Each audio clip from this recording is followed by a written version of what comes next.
Dalam sepekan terakhir, angka kasus COVID-19 kembali naik DKI Jakarta, Kepulauan Riau, Banten, Kalimantan Utara hingga Sulawesi Barat. Ini menjadi penyumbang angka terbanyak. Apa penyebabnya dan juga seberapa siap kemudian skema antisipasi dan pengawasan yang diterapkan agar tidak terlena pada situasi landai seperti sekarang, apalagi ancaman Omikron juga sudah mulai terjadi di Indonesia.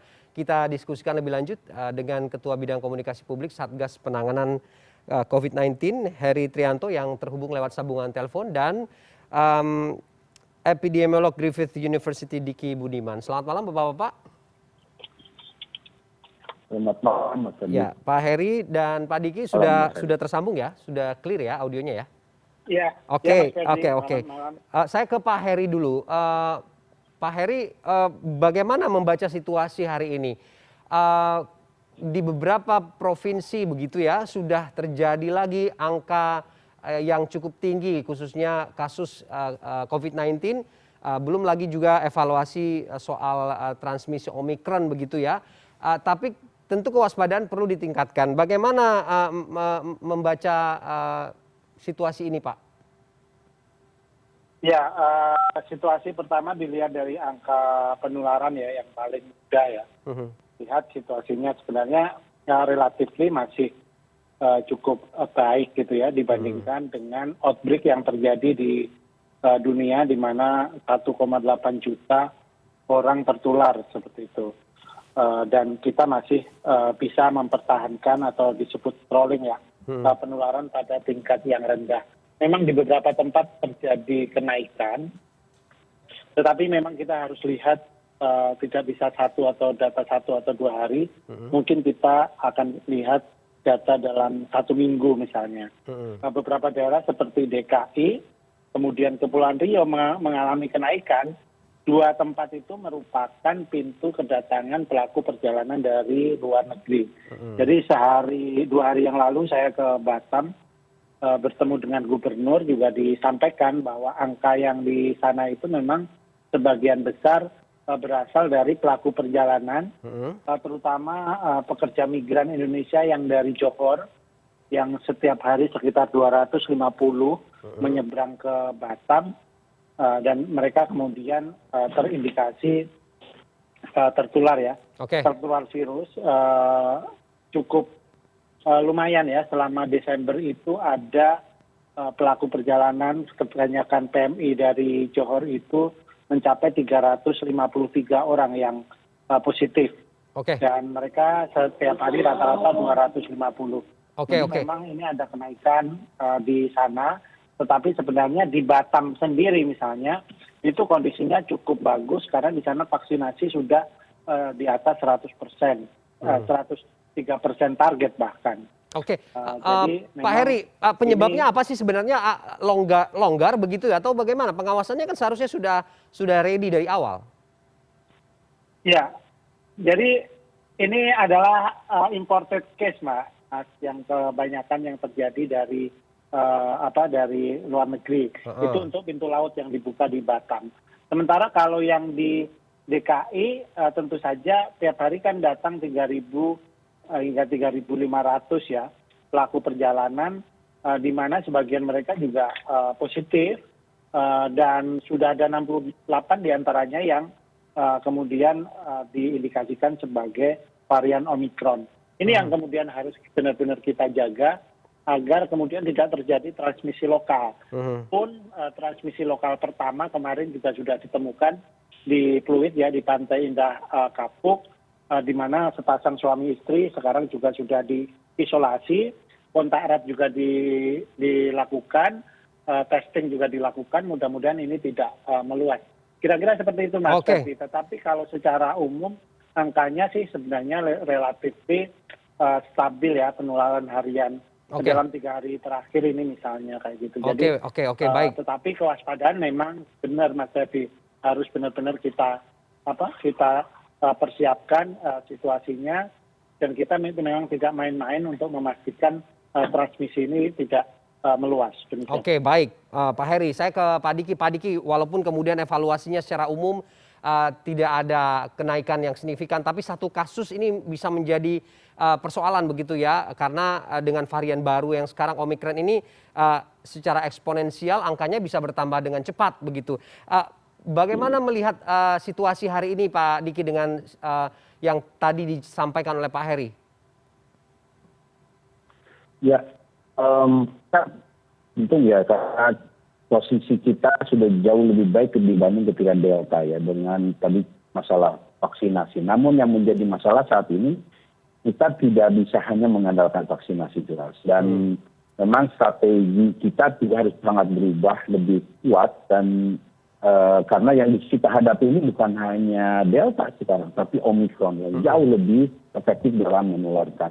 Ditambah lagi menurut saya saat ini musuh juga yang menjadi harus kita clearkan adalah masalah memberikan komunikasi ya, membangun kesadaran, membangun persepsi risiko.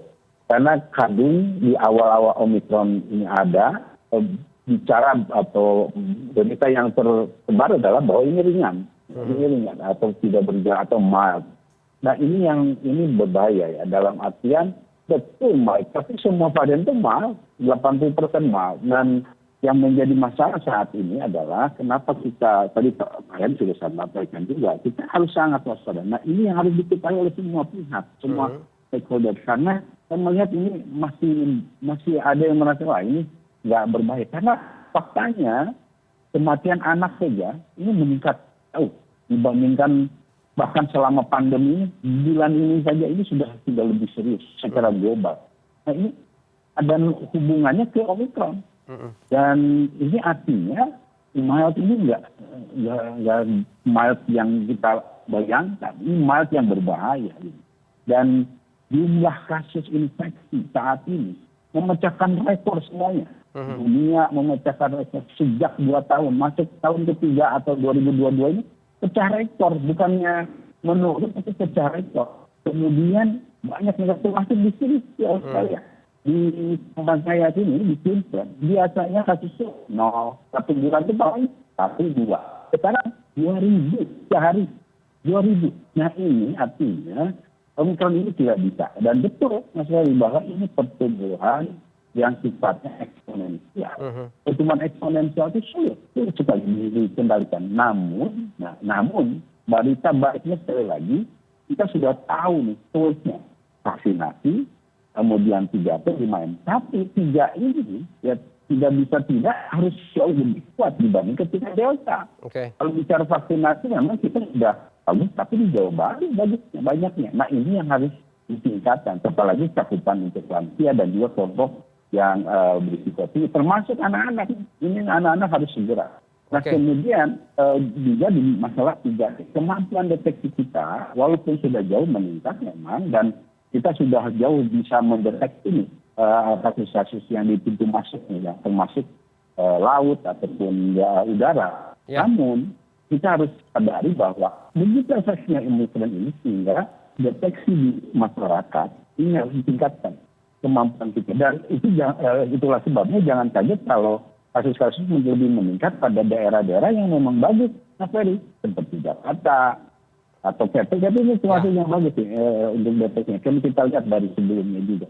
Nah, artinya buat daerah-daerah lain yang punya koneksi, apalagi penerbangan internasional, tapi selama ini merasa tidak ada atau belum ada kasus, harus meningkatkan, jangan merasa aman. Pak Diki, atau mungkin jangan-jangan ada pemahaman yang keliru begitu di tengah masyarakat bahwa varian baru dari COVID-19 yang sekarang ini dikatakan tingkat resikonya lebih rendah begitu, walaupun juga penyebarannya lebih cepat begitu, atau apa yang kemudian masih kurang dipahami soal ini? Ya, kembali kita bisa di sini kita harus tingkatkan strategi komunikasi kita, komunikasi risiko khususnya.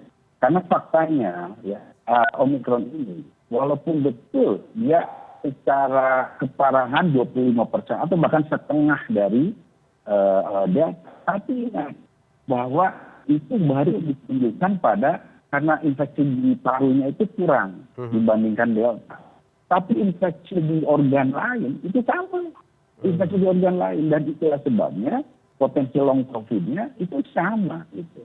Bahwa dia betul tidak menyebabkan pneumonia seperti halnya ketika Delta banyak kasusnya. Tapi bukan berarti tidak ada. Apalagi masalahnya adalah ketika dia itu lebih cepat menular, bahkan ini sekarang ada potensi dia 5 kali lebih cepat, lebih banyak kasus.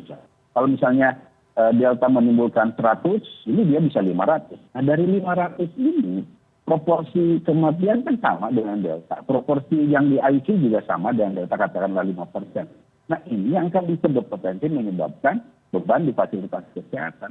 Nah inilah yang harus dipahami ya, secara matematis sederhana, bahwa fakta bahwa akan ada potensi beban di vaskes, bahwa akan ada orang-orang yang nantinya meskipun sudah pulih akan menderita long COVID. Nah ini yang harus disadari. Sekali lagi, hal yang mendasar adalah menyampaikan komunikasi bahwa ini sama sebetulnya, sama berbahayanya dengan Delta. Oleh karena itu, ini supaya kita tidak abai. Ya, ini bukan berarti kita membuat orang panik, tidak. Tapi memang faktanya seperti itu.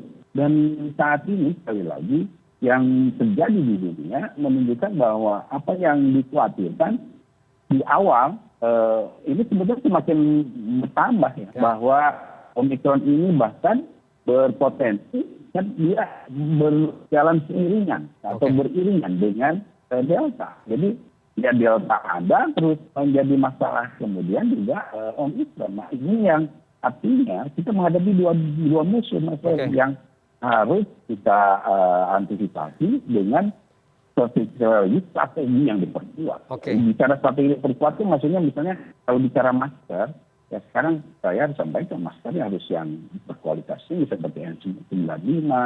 Kalau bicara misalnya testing untuk kedatangan dari luar negeri yang tadinya 3 kali 24 jam, sekarang menurut saya 1 kali 24 jam PCR-nya. Ya, supaya lebih ketat. Dan kemudian kalau untuk bepergian di dalam negeri ya, itu tetap rapid test antigen, tapi sebaiknya sebetulnya 1 kali 24 jam. Gitu.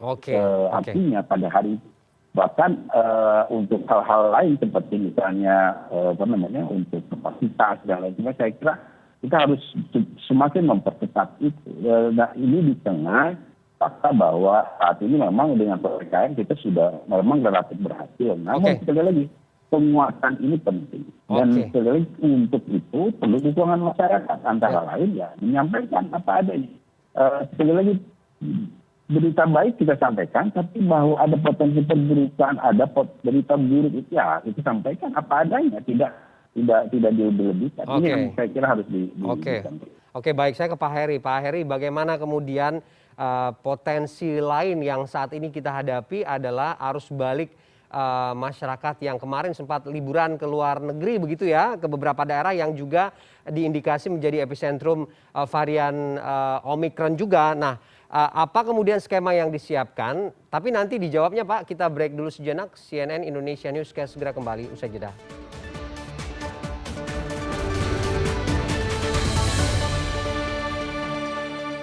Ya, kita kembali dalam diskusi kita malam ini. Saya ke Pak Heri. Pak Heri masih tersambung ya Pak? Masih. Oke, Pak Heri, sebelum tadi break saya sempat menanyakan bagaimana kemudian skema pengawasan dan juga antisipasi melihat kemarin saat momen libur Natal dan Tahun Baru ini ramai sekali masyarakat Indonesia yang juga berlibur ke luar negeri, kemudian berada di daerah-daerah yang juga menjadi epicentrum kasus termasuk adanya varian Omikron di sana. Apakah kemudian saat kembali ke tanah air ada skema tertentu yang akan diterapkan mengingat kita di dalam negeri sendiri juga posisinya sedang bertahan begitu Pak? Ya, betul. Kementerian Kesehatan juga sudah menyerukan untuk masyarakat menghindari bepergian karena beberapa negara seperti Turki, Arab Saudi, kemudian Amerika Serikat itu adalah negara-negara dengan imported case ke Indonesia yang datang melalui pelaku perjalanan dalam luar negeri itu cukup besar. Jadi memang ini situasi yang tidak mudah ketika kita mendapatkan 68 orang tertular Omikron, sebagian besar lebih dari 98%-nya itu berasal dari kasus-kasus impor kayak gitu. Nah, pada situasi yang sekarang rasanya pemerintah sudah mempersiapkan sedapat mungkin untuk membatasi pintu-pintu kedatangan luar negeri, kendati kemudian pada satu sisi juga menimbulkan kepadatan di Soekarno-Hatta untuk udara bersama Manado. Kemudian mulai minggu depan itu juga dibuka untuk kedatangan di Juanda. Gitu. Ini kenapa ini dibuka? Kenapa kemudian ini juga harus diperhatikan sangat serius oleh pemerintah? Kita ingin memastikan bahwa pelaku-pelaku perjalanan dari luar negeri yang datang ke Indonesia itu dikarantina dengan sesungguhnya, dalam arti 10 hari menjalani karantina dan dipastikan mereka negatif dalam 2 kali tes entry dan exit test gitu, sehingga kita bisa dalam satu titik untuk melokalisir masuknya virus Omikron ini di Indonesia kayak gitu. Nah, pemerintah juga ingin terus memastikan bahwa nanti ketika tahun baru terjadi gelombang kedatangan dari pelaku perjalanan itu kapasitas karantinanya juga memadai, karena kalau sampai menumpuk itu risikonya jauh lebih tinggi.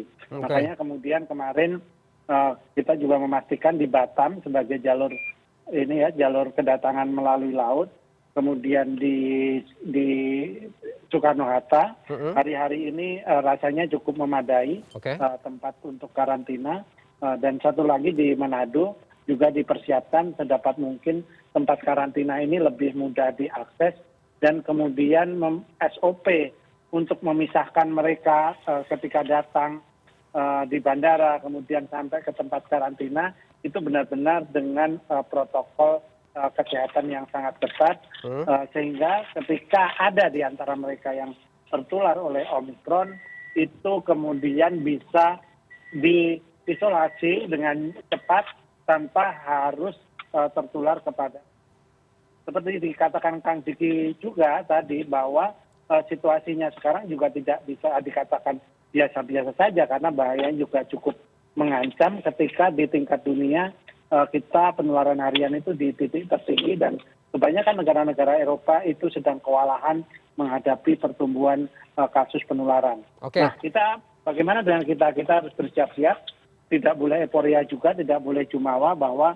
banyak hal yang harus kita perbaiki, termasuk kemudian yang salah satu kita anggap cukup efektif menahan penularan ini adalah kewajiban protokol kesehatan menggunakan masker ini yang tidak pernah dikendorkan. Ketika di negara-negara lain seperti Eropa, ketika vaksinnya tinggi, mereka tidak mewajibkan lagi masker, dan sekarang mereka seperti outbreak berikutnya ya, seperti di Prancis juga kewalahan. Jadi kita punya bekal, punya modal sosial yang cukup tinggi, di mana tingkat kesadaran masyarakat untuk bagaimana menghindari transmisi ini juga semakin meningkat, dan kita tentu saja terus menyerukan agar mereka tetap menggunakan masker dengan benar, kemudian kualitasnya juga bagus, dan tentu saja mengurangi mobilitas.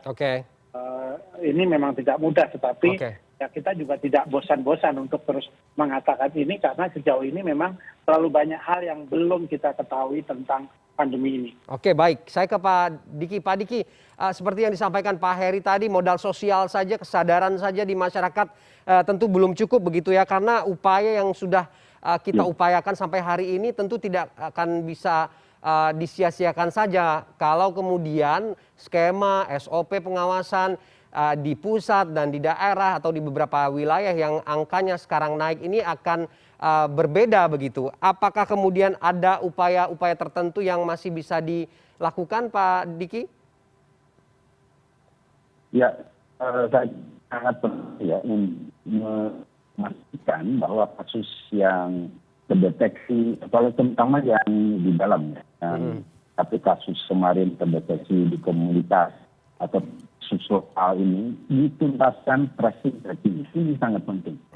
Kan kalau bisa sampai 3 lapis untuk memastikan tidak ada yang disebut dengan istilahnya sustained community transmission. Artinya sudah 3 lapis. Kalau sudah 3 lapis itu kabar buruk. Ini harus dipastikan. 3 lapisan begini, misalnya dia terinfeksi, kemudian menginfeksi lagi satu orang, menginfeksi lagi satu orang. Nah, kalau itu sudah terjadi, nah berarti besar kemungkinan sudah ada lain. Nah, itu yang harus dipastikan di tracing. Kemudian kedua, kita harus selalu saya ingatkan, kalau bisa sampling dari katakanlah daerah-daerah terutama yang punya penerbangan luar negeri atau akses atau mungkin daerah itu jadi lumbung PMI misalnya pekerja migran Indonesia.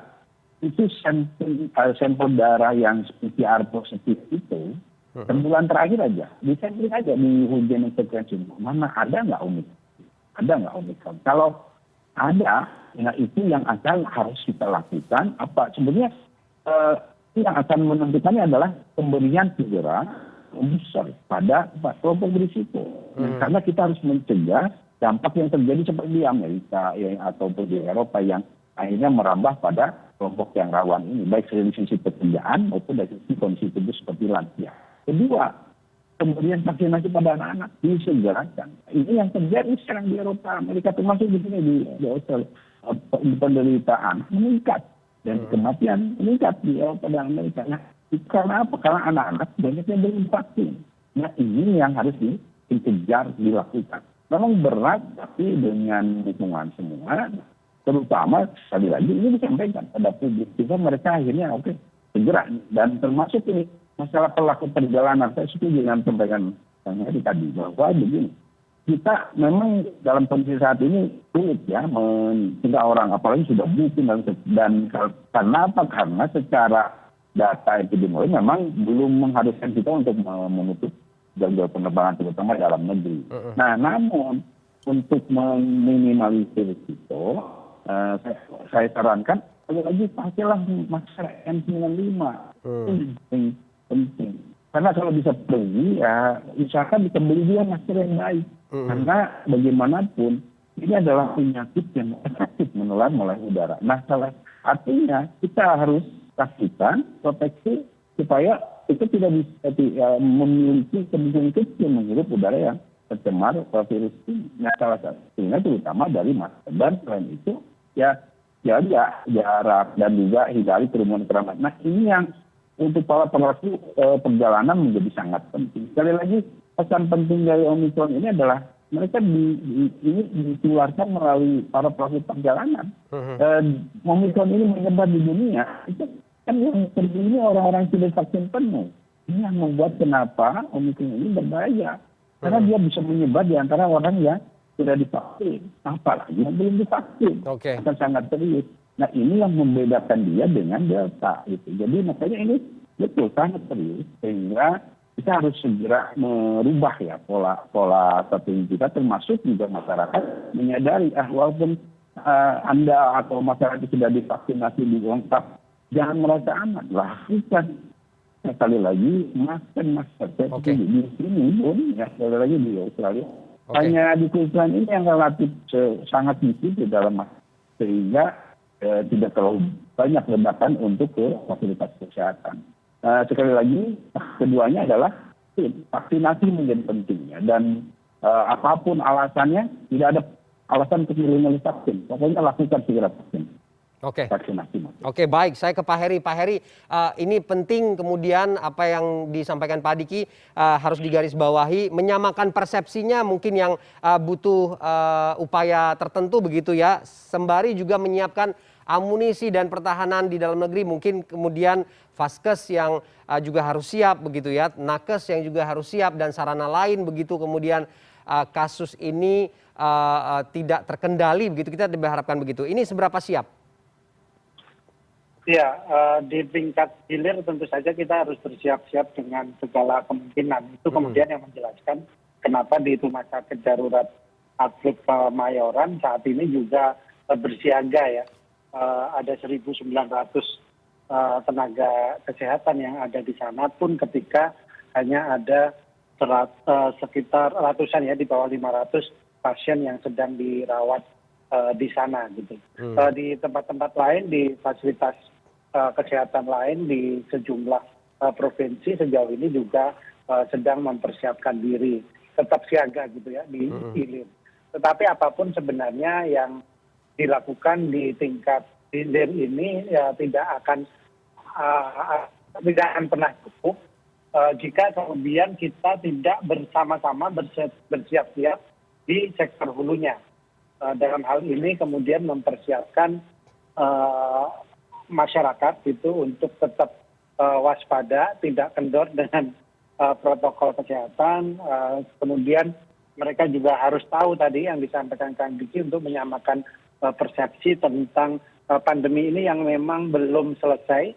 Jadi kewaspadaan itu haruslah atau sebuah keharusan buat kita semua, apalagi kita saya ingin mengingatkan juga sebenarnya ke masyarakat ketika tahun lalu itu ketika winter ya memasuki musim dingin itu memang juga hampir sama, hampir seperti sekarang ya, terjadi kenaikan gitu ya, kenaikan di negara-negara Eropa dan Indonesia selalu terlambat, biasanya terlambat dalam arti mengikuti tren global itu, makanya kemudian kita mendapati gelombang pertama di Indonesia waktu itu terjadi di bulan Februari kayak gitu. Nah, ini yang kemudian harus benar-benar menjadi kewaspadaan kita, apalagi ditambah dengan libur Natal dan Tahun Baru sekarang yang kemudian meningkatkan mobilitas. Pemerintah juga sudah mengantisipasi level PPKM ini untuk segera disesuaikan jika beberapa minggu ke depan kita mulai mendapatkan kasus harian yang meningkat. Ya. Misalnya ada skenario yang 500 per hari, kemudian menjadi 1.000 per hari, ya, atau menjadi 2.700 per hari, itu harus disiapkan skenario pembatasan kegiatan masyarakat berdasarkan PPKM level tadi ya, level 1, 2, 3, dan 4. Okay. Jadi ini memang menjadi perhatian pemerintah untuk kemudian mengantisipasi setiap dinamika yang terjadi di dunia, apalagi kita sudah mendapatkan bukti yang sangat valid ya bahwa kasus impor Omikron itu sudah datang ke Indonesia dan kita sekarang hanya ingin memastikan tidak terjadi transmisi secara luas di tingkat lokal komunitas di Indonesia. Dan kepastian untuk skema dan SOP karantina ini sama ya Pak di pusat dan di daerah dan tanpa ada pengecualian begitu ya? Benar, itu benar sama. Kan karantinanya juga terbatas ya Mas ya, karena pintu-pintu kedatangan juga dibatasi. Pintu udara itu ada 2, kemudian ada 3 mau dibuka di Juanda. Hari ini sudah ada surat keputusan Satgas untuk pembukaan di Juanda itu untuk semata-mata memudahkan pengelolaan atau mengelola arus kedatangan jika terjadi kenaikan di Jakarta gitu. Jadi di Surabaya ini infrastrukturnya cukup memadai. Kemarin disampaikan ada 1.900 tempat tidur yang sudah siap gitu. Ada satu lagi sebenarnya di Bandara Ngurah Rai kedatangan internasional itu diperbolehkan sejak 14 Oktober, tetapi sampai saat ini memang tidak cukup efektif karena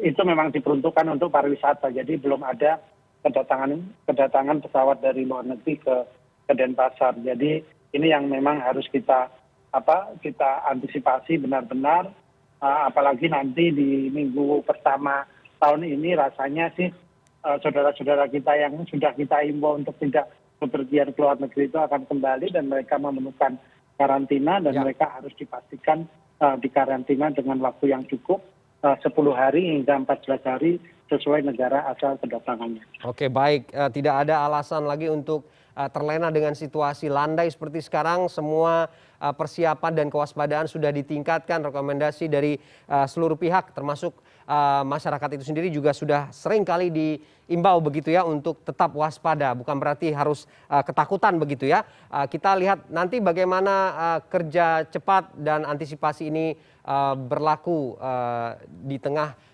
kondisi kasus yang saat ini masih belum bisa diprediksi begitu. Terima kasih Pak Heri, Ketua Bidang Komunikasi Publik Satgas Penanganan COVID-19 dan Pak Diki Budiman, epidemiolog Griffith University sudah bergabung dengan CNN Indonesia Newscast malam ini. Salam sehat semua. Terima kasih, salam sehat Kang Diki. Terima kasih, salam sehat semuanya. Salam. CNN Indonesia Newscast segera kembali dengan sejumlah informasi menarik lainnya. Tetap bersama kami.